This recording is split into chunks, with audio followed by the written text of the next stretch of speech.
Welcome to the Center Circle podcast, an ASMG production. He's Andre, I'm Larry. Let's get the party started. It's been a minute since we've been able to sit down and talk. Now that the spring season is officially over, let's have that conversation. A huge season for ASMG. We were busy working with many different organizations in many different leagues this spring, Dre.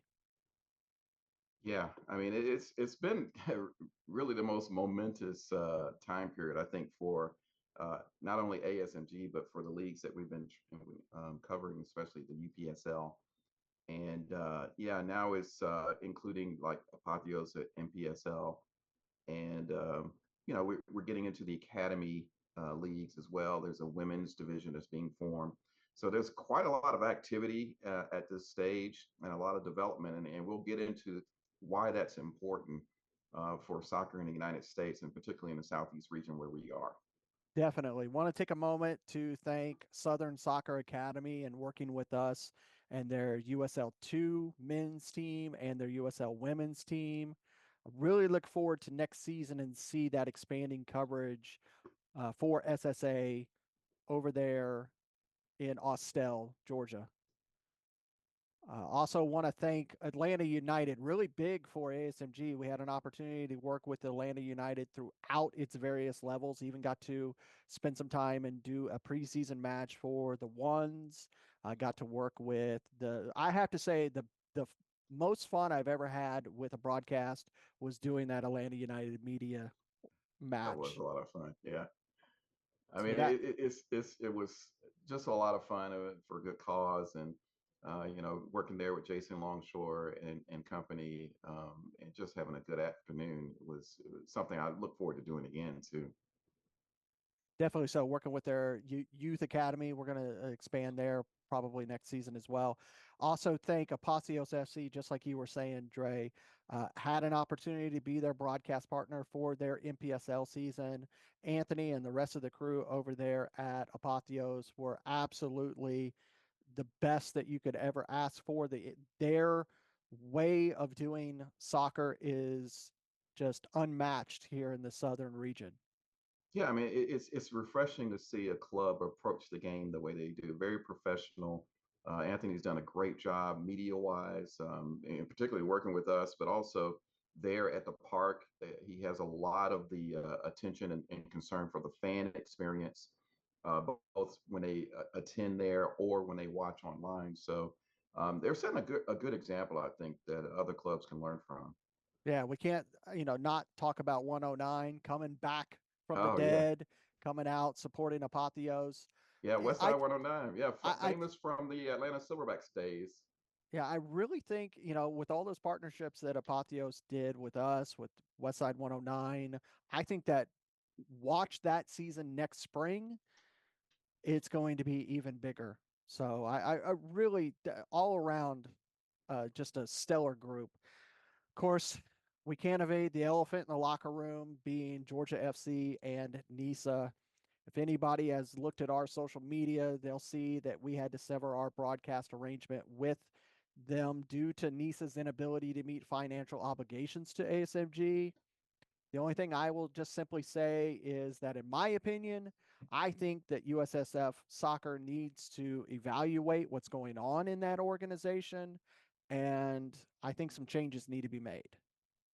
Yeah, I would agree 100%. I think that the concern in developmental area of soccer and lower leagues is making sure that everyone is working together for the good of the game and for the good of the players. And so what you don't want to see, no matter what league you're in, is for a player or a league or a media company to waste their resources and their time, and in the players situation, wasting their careers being involved with a league that is not legitimate. And so, USSF has a responsibility there to make sure that they follow up on these types of things to make sure everyone is falling in line with the spirit of the game here to help the players get to that next level instead of harming them and not getting there. And so, it remains to be seen how all of this will shake out. It has not worked out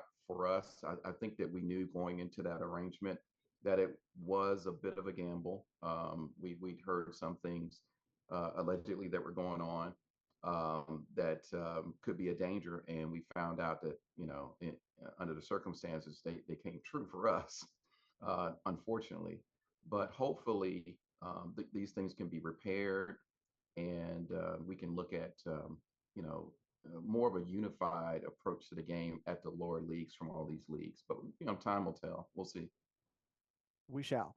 Now on to bigger and better things, and that is the UPSL.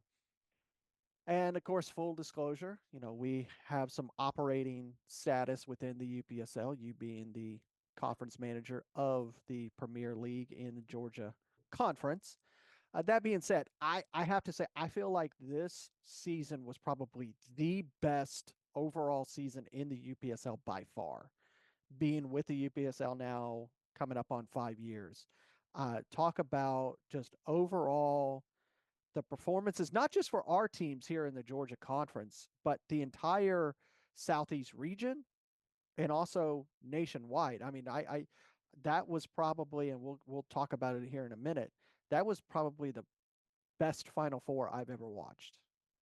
Yeah, I mean, it's amazing to see the growth of the league in the past few years, and we've seen a lot of it personally here in the Southeast in the Georgia Conference, but nationwide, I think that's what I was alluding to earlier about leagues in the developmental areas, the lower leagues, is you want to see a league that is beneficial to the growth of the game, for the involvement of fans, and for the careers of the players. And you absolutely see that UPSL. And that's why I'm very happy to be privileged to be a part of this organization as a conference manager, because I've seen the growth. You were with me when we started with the Atlantic Caribbean League. It was 8 teams that started here. And now we have, several divisions. We're starting an academy, we're starting a women's conference, well over 30 teams. And each team is operating independently, and providing a pathway for these players to go on to a professional career, college career, whatever. And so, yeah, it's amazing to see that growth, and it's just solidified over the past season here. Very Yeah, exciting season, like you say. and many more teams wanting to get in and many more teams wanting to come back. So, I mean, you can see the growth of the UPSL. Have to, we start out with our hats off, have to go to Potros FC. Christopher Uranga and that crew put on a performance from the very first match that we did with SSL taking on Potros at home, Potros getting a late minute goal to win it in stoppage time. That only took off their season. And for them to finally lift a regular season trophy, and we've seen them from the beginning. I mean, they came from the recreational leagues, and just that growth for them, it's just amazing. Yeah, I mean that's quite a story by itself. We have a number of stories that are just as compelling. But like you say, when you look at where Portoros came from, they worked in the ADSL, a very well organized recreational league, but they had aspirations. They ran their club professionally. They just went to Latin America in the off season, as a tour to really gain that experience for not only the club but for the players themselves, and hopefully they'll come back and grow from there. Hopefully they'll develop an academy. But when you look at where they started really from scratch, and then the first few seasons they were struggling a little bit, but Yeah, well I mean, organized. we remember that first Division Yeah, One season where they struggled to get a point. yeah. I mean, it was tough. It was an adjustment that they had to make. They made that adjustment. And so, one thing led to another. They improved every season. They took one season off. Christopher Duranga, just as you said, won the manager more times than I can remember, the manager of the Yeah, season award. And he earned that, and the fruits of that, and now with the division title yeah, from last season, they'll be defending that in the fall. And so, with the likes of Kalonji Pro Profile on board, Dalton United, there's some powerhouse. Georgia Revolution, Georgia Athletic is improving all the time. I mean, you go from top to bottom, 14 teams now. We have the limit as far as Premier Division teams. And from top to bottom, you're going to see each team with an opportunity to make that same statement in the fall season. Yeah, and we'll talk more about it next week when we talk about the fall preseason, playoff, what's to come in the fall season, the kickoff show. But one note is Potros FC. They last season they had coach Ignacio Macis. They parted ways this summer. They have a new coach. We'll talk about that more next week.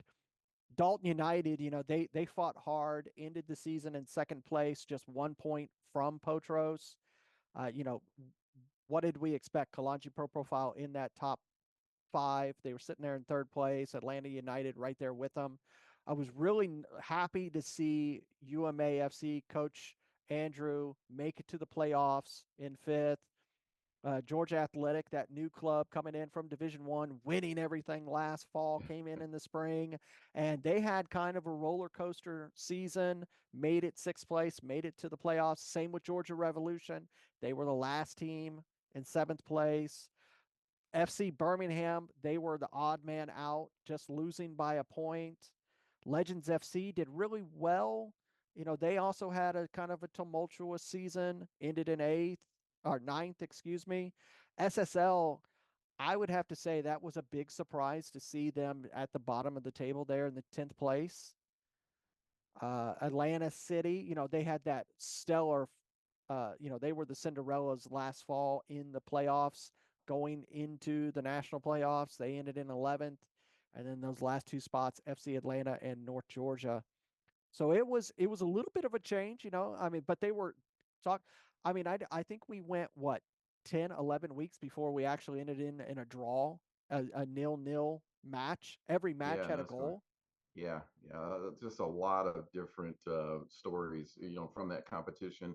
And like you say, there are some surprises. I think that Potros winning the division qualifies as a surprise when you consider, they were up against Atlanta United, Dalton United, Kalonji Pro Profile, the powerhouses of the division. And you would have thought that one of those three would be, the division champion. But Potros, solid, quietly made their way through the season and did it. And so the usual suspects were at the top, with Dalton and Kalanji for Profile and Atlanta United. But I think there were some disappointments too, like you mentioned, Soccer Saves Lives, SSL. I think there was an anticipation that they would do better than they did the previous season, but they struggled. They were in the relegation zone for a large part of the season. FC Birmingham, you expect them to improve, but they had some backroom issues and coaching issues. And some They personnel issues. I mean, a Yeah, lot yeah. of the players changed for FC Birmingham. Uh, you know, Cosmas not in goal. The Hep brothers. Hmm. Not seeing them playing. Tyreek not in the midfield like we were used to seeing. So a lot of changes there over at FC Birmingham. And Yeah, then you new also have coaching staff. you also had the coaching staff, Coach Goldfarb stepping aside. But we also saw the light that is Giancarlo Bustamante. Just his smile is infectious when he's out there on the pitch. I mean, don't get it twisted because he is a fighter and he will put in a shift like anyone else, but he will always have that smile before or after a match. Always a player that I enjoy watching. Yeah, Uh, I think Bustamante is a star in the league. I think that what he suffered from last season was more or less a lack of service from his midfield. And again, that goes down to, the change in coaching, the change in philosophy. I've had discussions with their owner and one of the coaches, Doug Walk, there in this off season. They have big plans um, for righting the ship and challenging for the division. And I think that they have that type of maturity in their leadership where they're going to be a contender. I think that, they're just there's nobody more disappointed than than the leadership there at FC Birmingham, but they seem very determined to make things turn around. So I think we'll look forward to doing that, and it remains to be seen. I would like to say though, we mentioned Atlanta City, and that's one of those ones. They were surprised when they won the playoffs. And he went on to the national playoffs. Talented team, well coached by Coach Joao Johannin. But I think that the thing that exposed them in this past season was the lack of maturity in the playing staff and the lack of a large enough coaching staff to cope with the advancement they were making to the next level. And Coach Joao is going to, he still hasn't, solved that problem. And so that's going to be a challenge. But he has a very, very young squad. And unless he can pull in some maturity into that club, into that team for the coming season, I think they might struggle again. Yeah, we had the opportunity to cover the the Academy Regional Cup just a few weeks ago down in MOBA, and Atlanta City was highly involved in it in the U13s, U15s, U17s. And, some of those players we saw playing for this premier squad. And they really, when those couple of those players were unfortunately sidelined due to some of those issues and to deal with long, hefty suspensions, Coach Joao really didn't have the personnel to replace them, and that's where they really faltered. And like you said, Coach Joao, I really enjoy him as a coach. He's trying to do it all himself, and he really needs to Yeah. get a staff around him. And I think that the sky's the limit would be for Atlanta City because he has the youth system built. He He's got, just yeah, the needs some foundation's help. there. Yeah, Yeah, absolutely. The foundation is there at every level. He needs help in coaching. He's a fantastic coach on his own, but he's also having to run as an administrator, and he's working with marketing. He works with us trying to get us to do his games and things of that nature. And then, of course, like I say, there were times in the season last season for the Premier Division, he had 13, 14, and 16-year-old kids playing, starting in the Premier. That's not going to shake it yeah. in this coming fall season. And so I think he knows that. And again, you mentioned too, Thierry Jules and I think it was Jimmy who was it? Noel. Jimmy Noel. Yeah, they had these long-term suspensions, and like you said, nobody came in to really, to fill those shoes. Yeah, And so that's where they suffer, and they're very fortunate not to have ended up in the relegation spaces. yeah, Credit to them for surviving yeah, there, and but it'll be interesting to see. It's a compelling story to see how they might turn things around. But I give them credit because they're lining back up to play. And I was a bit disappointed, like with Legends FC, in the sense that because of their player personnel and so forth, they did much better than the previous season, but then they've lost their players to college in the fall, and so they're actually skipping a season. And I would yeah. And have liked to have seen them build on the success they had last season. It's just yeah, disappointing to see them, skip a season. and I think it was one of those necessary evils that Coach Wozniak made. He needed players, so he reached Yeah, out to the college level to get players, and be, they had some success, but they really suffered with cohesion. You could really see it in the matches where they couldn't move the ball through the pitch with any consistency. yeah, And we'll see what it, they can do with this time off and kind of mm-hmm. rebuild. It's one of the things that, Coach Andrew was worried about when they got moved up into the Premier Division last fall was he was worried because he was going to lose a lot of his star players. And we remember they started those first half a dozen matches with their academy, and they struggled for against the big boys, A Dalton bit, yeah. United, The Atlanta first, United, Kalanji. I mean, they took on all the powerhouses right off the bat. oh, But then they almost made the playoffs last fall, losing just 1 point to that Atlanta City team.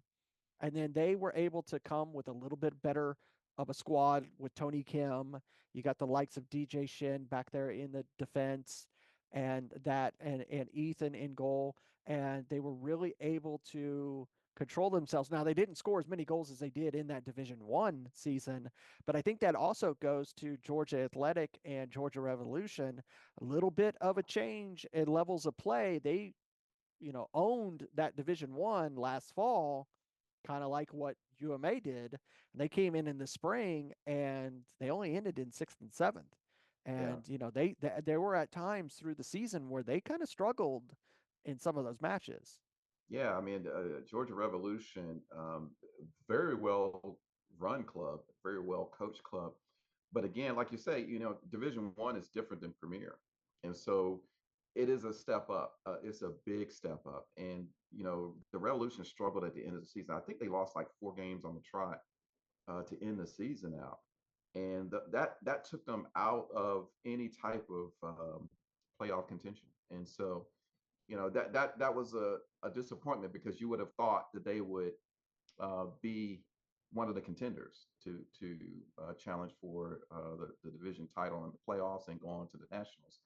But again, well-run club, they're going to be somebody to watch out for because that they're going to be disappointed and want to do something to improve things from last season. Yeah, because they went into the playoffs and lost to Dalton United 5-0. I mean, Dalton United had a point to prove in that match. Georgia Athletic falling to Kalanji 4-2 in a match that was really interesting because Georgia Athletic was in that match for a little bit. And then Kalanji does what Kalanji does and just kind of ran away with it. And great match. We're talk about the playoffs. Great match with Yeah, UMA. They finally made it. Fell to Atlanta United 4-2, and then Atlanta United lost. Excuse me. They beat Potros FC Potros, yeah, in that semifinals, and then Kalanji beating Dalton United when they had to go up to Dalton to play that match, and then that home team match, Kalanji Pro Profile and Atlanta United, with Kalanji coming out the victor in that match to once again move on to the national playoffs. And then, so I mean, all around, I think our Premier Division playoffs was really good. Some really really good matches. Uh, good to good to see Kalanji get back into form like they had been, when in that 22 season when they won everything the entire year. And then they took that one season off at the beginning of 23, came back in the fall of 23, and didn't it the season or the league had passed them. They came in that last fall and they weren't the powerhouse that they once were. So they had to fight back to get where they are. Again, of course, they got Tony Tiente back and they had Tachi back. Of course they had Kamani Irving in that back. Uh Sumo, they had Henry, they had Anthony Sumo. So, but then they also had the likes of Kalen Kalanji coming in and Daniel Tomasi. So you're starting to get some young blood into that Kalanji squad. It'll be interesting to see what Bruno can yeah. do this fall and bringing in more of his academy because that's one of the things we talked about Atlanta City having an academy. Kalanji has a system of their own that I think at times don't doesn't get utilized like it could. Well, I think that's it. You said a mouthful there about Kalanji Pro Profile. I think that one of the things that impresses me is that no matter what, they're always a contender. But I also think that there's an unrealized potential that they have because they play in so many or have been playing in so many different leagues. The game that they lost, we'll get into it in the Soda City in the national playoffs. Many of those players had played already on the weekend, and a couple of them that same day. And so when you start to divide up your time, and that happens a lot at this level. These guys play multiple teams, multiple games on the weekend. It's just the nature of the beast.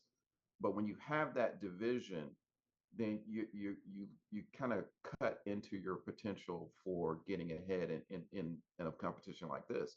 What I'm waiting to see, because I've had again talks with Bruno in the off season, is that they're going to make an attempt to focus on the UPSL. They're not going to mess around with things like the NISA Independent Cup and none of that mess. They will be in the U.S. Open Cup, but UPSL is going to be their main focus. And I think I've always said this about Kalanji because they do have a good academy support. And again, I think all teams should have a youth academy that feeds into the first team. But if you take the talent level that they have, the coaching that they have, and the academy structure and support that they have, I think they're hard to beat by anybody.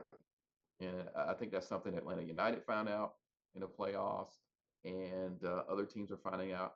They start slow sometimes, but they're always in contention at the end, and that says a lot about what type of team that you're dealing with here. So it'll be an interesting fall season with them as well.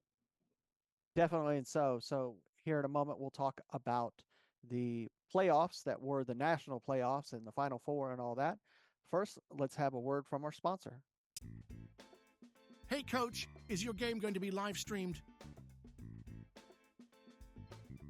Can't find a broadcast partner? I have the solution for you. It's time to contact the Atlantic Soccer Media Group. The Atlantic Soccer Media Group will provide you with the most extensive live coverage and affordable rates to bring your club's matches to your fans. So they will never miss any of the action. Good ball laid off to that far side. Shot ripped. It's in! Dalton United at the death of the game! They go ahead, and this stadium is sent to raptures! And bring them along with you as you raise the trophy. Gentlemen, say it with them. They are the champions. So what are you waiting for? For the best and easiest coverage, national exposure, attract sponsors, interact with your fans, work with scouts from around the world? Contact the Atlantic Soccer Media Group. All right, and welcome back. And now let's talk about the national playoffs. So this was, I have to say, probably the craziest national playoffs in a while. So we had the luxury of doing the majority of the Southeast region. One of the things we had the first launch of Kalanchi versus Soda City that got taken out by Mother Nature, and we got to do it again. First round part due, and Soda City. I mean, we can say it now. Full disclosure, Soda City shouldn't have been the team that represented Mid-Atlantic, because you had Yeah, I mean, Charlotte FC should have been the team that represented Mid-Atlantic. They forfeited due to financial abilities. It was offered to Charlotte Soccer Academy. They also declined due to financial inadequacies, if you want to say it that. allegedly. Soda City was a third team, and Soda City said, yeah, we'll do it. And now they can say they're national champions. Uh, yeah, I think that that's what makes it compelling. I mean, Yeah. Soda City it stepped up Yeah. and took on the challenge, and 100% credit to them for doing that. You Yeah. know, there's a certain expense that goes with that, but there's also a certain amount of prestige, and they just demonstrated they have a lot of integrity as a club. Not only to step up as the third place team to represent their conference, but going all the way. And what a journey it was, Larry. I mean, I've never seen a series of games that were as dramatic as what I saw with Soda City, starting with Kalanji per profile. That's a game, Larry, that we did that game. Yeah. Okay. Arguably, Kalanji pro profile, that's our guys, Georgia Conference. Yeah. We I have mean, a little bit of a homer a for little bit, that yeah, match. a little bit Yeah. of a homer, but the competition is most important. And Well, so, I think that Kalanji, again, we talked about this in the first segment, about how when you have a team that divides their energies and resources among many different competitions, it can cause an issue when it gets down to the nitty gritty, like in this game with Soda City. Kalanji Pro Profile were seconds away from winning that game yeah. They go into in regulation halftime. time. They go into halftime up 2-0. 2-0. Yeah. Well, it was 2-1 with seconds to go. Handball in the penalty area. So the city convert the penalty, Yeah. and it's 2-2. Goes to extra time. and they pull it out in extra time and they move on to the. If they don't get that penalty call, Kalonji Pro Profile is a team that goes on, and so Yeah. you're talking a matter of seconds, before that happened. And I tell you what, that's something when Kalonji looks back on that. I talked to Bruno about it. He understands the situation that he gave congratulations to Soda City, but he understands why that happened. Yeah. He I sees mean, the same thing we see. and I think that in a way, Bruno made a little bit of a mistake because he was playing. I kind of felt like in that second half, he played for the win, thinking, it's 2-1, we've got this. And he took a couple players off that, he took off Kalen, Yeah, he took off Sumo. He started taking off players that had got them to that level because at halftime we're in the press box going, they've got it in the bag. They're on their way to Tennessee. And then here came Soda City. And at times, Soda City played the way Kalanji plays, where they dictated the pace for a lot of that second half. And then once they got that second goal, it was game on. And they just outperformed Kalanji.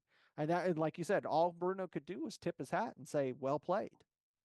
yeah. I mean, it's the sort of performance when, like you say, when we look into the first half and they jump out to that early 2-goal lead, you're thinking, okay, Kalonji typically is a team that starts slow and they end strong.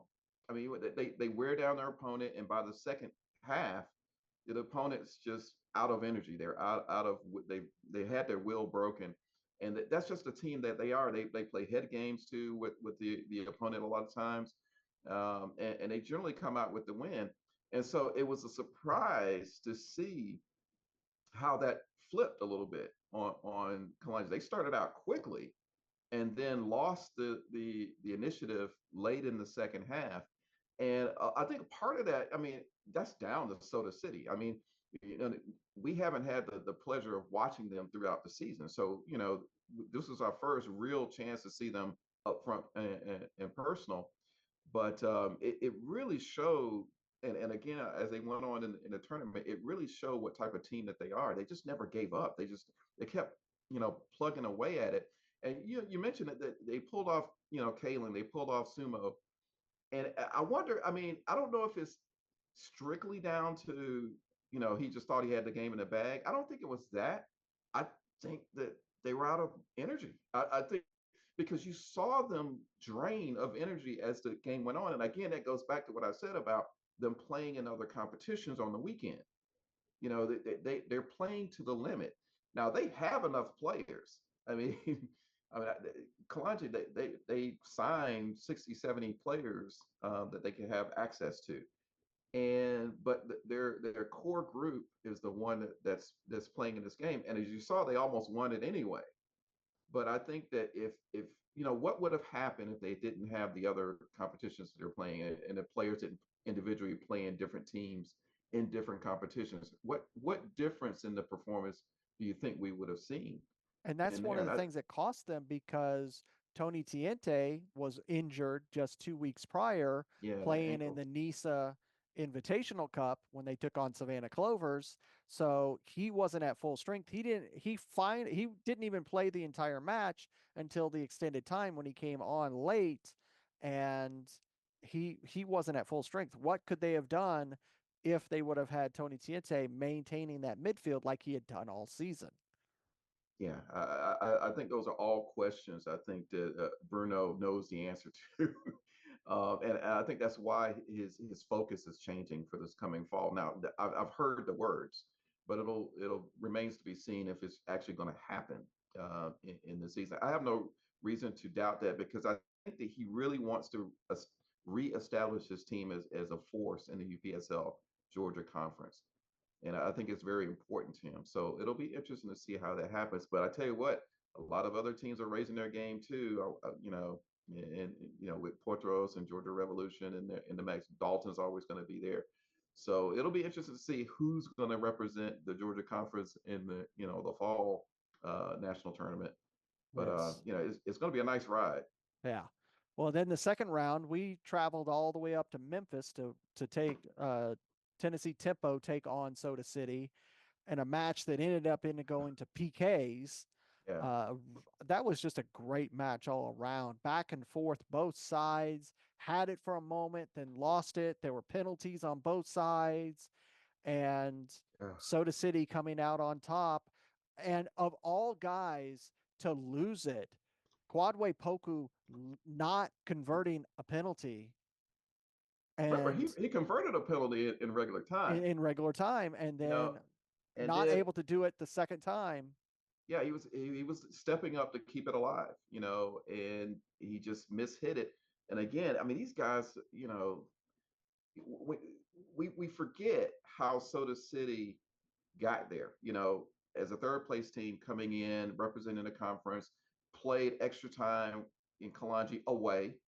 Then they go away again, extra time, and then penalties.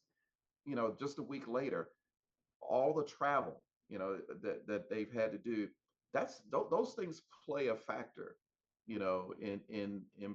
in these types of games. So Soda City had that challenge the previous week, and then of course Tennessee had that challenge in the second week of traveling and so forth.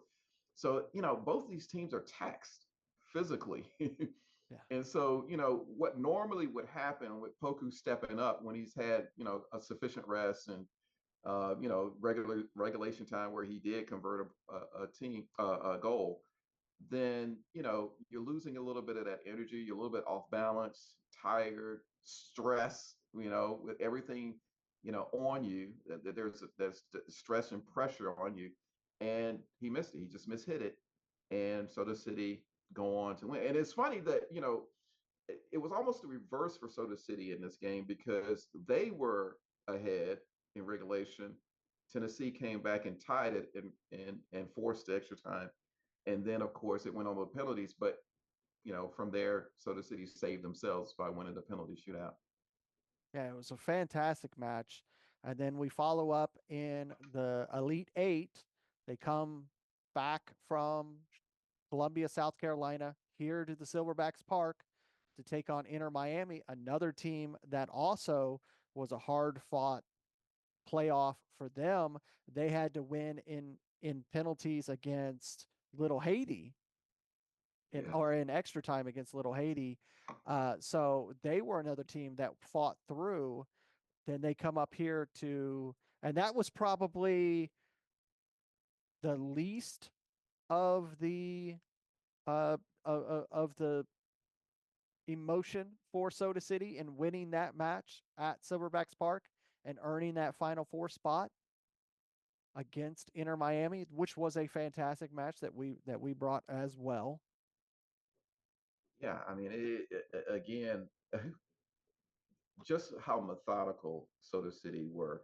I mean, when Inter came in, I think they probably would have been the favorite. I think in this match, Inter would have been Yes. Inter City. And but again, Soda City played like champions in that match. And this, like you said, this is one of those games, as closely contested as it was. I really felt like Soda City always seemed like they were on top in this game. And I think that they just proved that from the previous two matches, and then of course the way they performed in this game, that was the first time I started to think these guys could go all the way. Yeah. It's just happening for them. And our commentator John Reno was talking about it. Hey, this is a Cinderella story. You know, and it seems like yes, you can write the script, but it's rare you get to see the script go all the way through to its finality, which is what we had with Soda City. So I mean, again, hats off to this round two where they beat Inner City. Um, it was a close match, but again, I think that they just showed that they were just destined to win this game, and Yeah, they and then went on. they go ahead and they make the 670-mile trip all the way up to Pennsylvania. ASMG was kind of there in spirit as Danny Katula and Jason Longshore, two of our commentators, got to cover the Final Four and got to cover Soda City beating Rochester and then going on and beating Dodge City or actually they beat Inland Empire, excuse me. Dodge City Yeah, won the third place, beating Inland Empire in the finals to lift the trophy. Just all around, just fantastic. I was really impressed with that entire staff, that entire team. The keeper did fantastic throughout the whole thing, winning the Golden Glove, also them yeah, getting the Golden Boot. I and Flores was just amazing, amazing player for him throughout those first few rounds. And then also Lamar Thompson, getting the Golden Boot and the MVP. So I mean, they did everything right throughout that playoffs. No matter what happened in the regular season, that doesn't matter. They made it through. They lift the trophy, and I think it was and it was a real success for, I feel, for the UPSL, because like it or not that it's on BN Sports and all that. The matches themselves went off fantastic. No issues with any of the four matches. Really compelling. Nobody got blown away. It wasn't like a 9-0 victory over anything like that. They were really good. All four teams had never got to the point of lifting the trophy, so new right. blood. Um, it was just really really good to see. Yeah, I think it's possibly the best national championship I've seen in the UPSL since I've been associated with it. And it's good to see that the Southeast is well represented in in this competition. And I think you're looking at a powerhouse in this region when you consider even going into the next season, which we'll go into the next podcast. We'll start talking about that. But yeah, I mean, it was so closely contested. So many games went to extra time, penalties. We saw just some fantastic goals. The quality was good. The refereeing was good. And so, I mean, it really is amazing to see, again, the maturity of this league when we consider, you know, uh, Georgia came into the picture in 2018, but they had started years before that with just a few teams in California as they spread and grew over the nation. And now, watching the progress to where, a lot of the MLS academies have jumped on board to put their teams in, and a lot of the teams that have started out as kind of well organized recreational teams have now operating as full professional type operations. And you see the results now. Like you say, the competition is so close that a lot of these games teetered on the last few minutes to see who would go on to the next round. And it's not only good for the players and the teams and everything, but it's great for the sponsors. It's great for the fans that are they're following these individual clubs. And so that's going to only increase in the coming season. I can't wait for the season. We start the first weekend in September, and there's some humdingers to get going, and I keep bleeding into next week, Yeah. next week's podcast. But you know, this past season and this past playoffs, whether it's the divisional playoffs or the national playoffs, really gives you an appetite to see more. That's kind of the way I feel about it. So for that, we'll end with the last thing: biggest hit and biggest miss for the spring season. And I'll let you go. You want me to go first? Yeah, go ahead and go first. Okay. Let's see what you Mine's say. going to be a little bit interesting because it's the same thing. I think for me, for the spring season, when we talk about Georgia Conference, the biggest hit and the biggest miss for me is got to be North Georgia United, because they just missed big time. Uh, Coach, or Jonathan Torres, had to change the coaching staff up there, and didn't really work out for them. They had pretty abysmal season. They end the season with two wins. They ended the season with 6 points, and at dead last they had a negative 23 goal differential. And it just, they had high hopes. Jonathan had high hopes.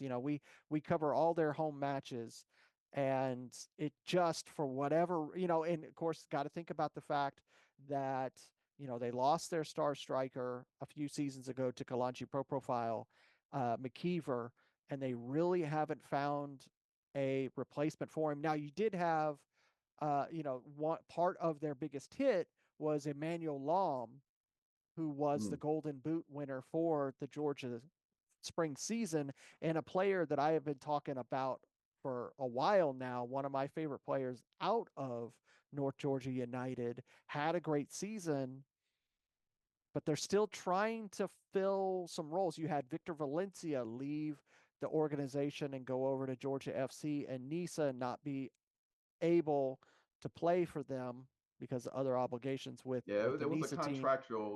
contractual issue that kept Valencia from playing with North Georgia during the season. And again, this, if I can interject here, the reason I said what I said earlier about leagues like NISA or any, it could be any league, you have to look at the integrity of that league and make sure that if you do make that move to whatever league it's going to be, that it's going to benefit you. And I don't think it did so much for Valencia.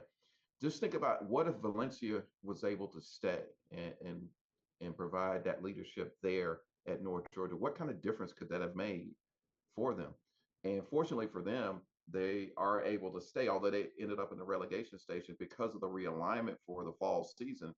They're gifted another Yeah, berth in the and Premier Division. that goes into the hit, because the fact that they were relegated, but because the fact that the realignment and some other teams that we'll talk about next week, with the realignment, they survive one more season, and Jonathan gets a chance to do a redo and see it. But he needs to get.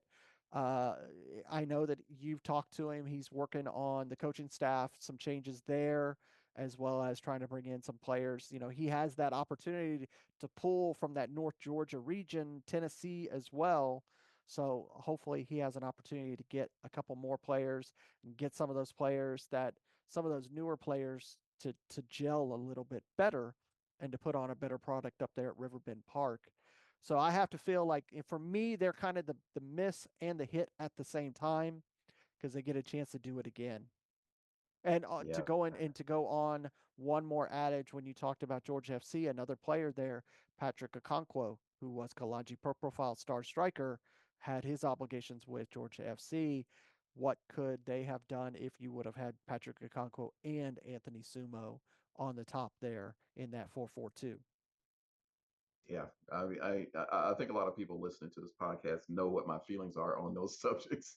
But yeah, good questions, and I think that's something that these teams have learned from. Maybe these players have learned as well. So it'd be interesting to see how that's applied for next season. But yeah, that's an interesting a win and loss with the same club, and it makes sense the way you explain it. Well, I'll give So you an opportunity. all right. So, I mean, when it comes to win, I can't say enough about Portos because of the competition that they were up against and the history that they've had. This is I like to call them, and I don't know what Christopher thinks about this. I like to call them the blue collar team of the of the division. These are guys, working class guys out there working, day in, day out, very close knit club that just made it to the next level. They willed themselves and won the division just by being methodical. They were probably the most consistent team in the division. They were in every game with an opportunity to win every game, and it's refreshing to see that earn them that title, that trophy. And so I would say that would be the biggest win of everything. I do like what you have for your win is the way that North Georgia was able to stay there, because now they have an opportunity to go on to greener pastures just by virtue of staying in the Premier Division, which is important for all these teams. But Yeah. I would say, oh, go ahead. No. You're keep going. Disappointment. I think it's going to be Atlanta City. Um, I think that they had an opportunity to build on the berth in the national playoffs. They had every opportunity to go on to further things. Just even with the suspensions they had with Thierry Jules, and and some of the other trouble they had where they lost a senior player. they didn't really grow as a club. And I'm afraid, now next week we'll probably be getting into predictions a little bit, and we'll talk about that then. But if you don't see that growth in a division like this, you have to start worrying about whether you can stay in the division. And so I think they've got some big problems they're going to have to address.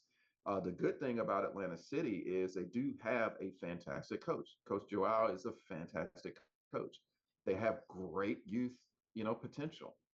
And if I can say anything positive about this whole thing, my club, that I follow, Sunderland, they're in the championship division 2. Uh, Average age under 21 for that club. A lot of youth, a lot of potential. But they've started out this season, 6 points from 2 games, playing very good soccer. And so that's down to their new coach that they have in house. And so anything's possible. I'm waiting to see what happens with that.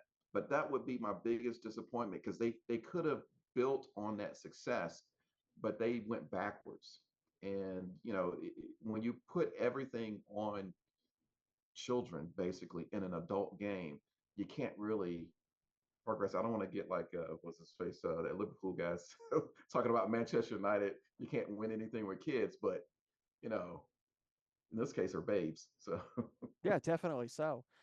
Just to go with back to Potros for 1 second, you have guys like Cameron Verona who, they had that when they took that season off. Cameron went over Rovers, yeah. to the Rovers, had a Yeah. decent season there, came back, did great. Augusto Del Rio had a fantastic season.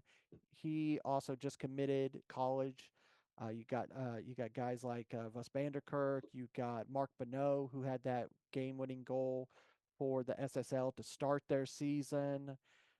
Just Nwegbo, he had a fantastic season all around. That group over there at Potros FC, they just played phenomenally. So, like, hats off to them. That you know the Urenga crew and Coach Macias, they did great over there. And like you said, Coach Joao, I think it, he got a little bit of a wake up call that I think he really, I like you talked about in the conversations you've had with him, that he realized I can't do this on my own, that I need to expand my staff, and I need to get serious about this, and I hope he does, because I enjoy working with him and covering his teams, because like you said, he was a great player and he's a great coach. And that's one of the things is, no matter, take a guy like you were just saying, Liverpool, take like Klopp. Klopp wasn't a good professional player. Fantastic coach, not a good player. And sometimes, Jose Mourinho, not really a player, great coach. Interpreter. Yeah. And, that's when, Joao had a decent career, and he's a great coach. So hope he does even better here in the fall.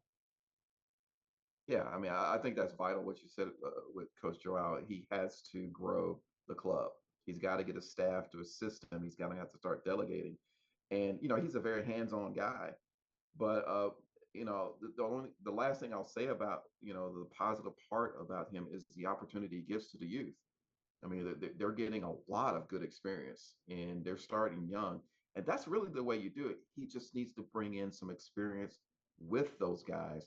And I think that you'll see, quite a performance if he's able to do that. If he's able to do that, I think they'll be back up at the top. Yeah. But if he just goes with the kids, it's going to be a tough year, I think. Yeah, he's going to struggle. Yeah. Well, that'll do it for this episode. Next episode, next week, we will talk about the fall season, what to expect, who's up, who's down, maybe even a little bit of Division One, because that Oh, one's yeah. just as full as well. So we'll do all that, and we'll bring it to you next time. Thank you for watching the Center Circle podcast, an ASMG production. He's been Andre Bomar. I've been Larry Weaver. Thank you. See you next time.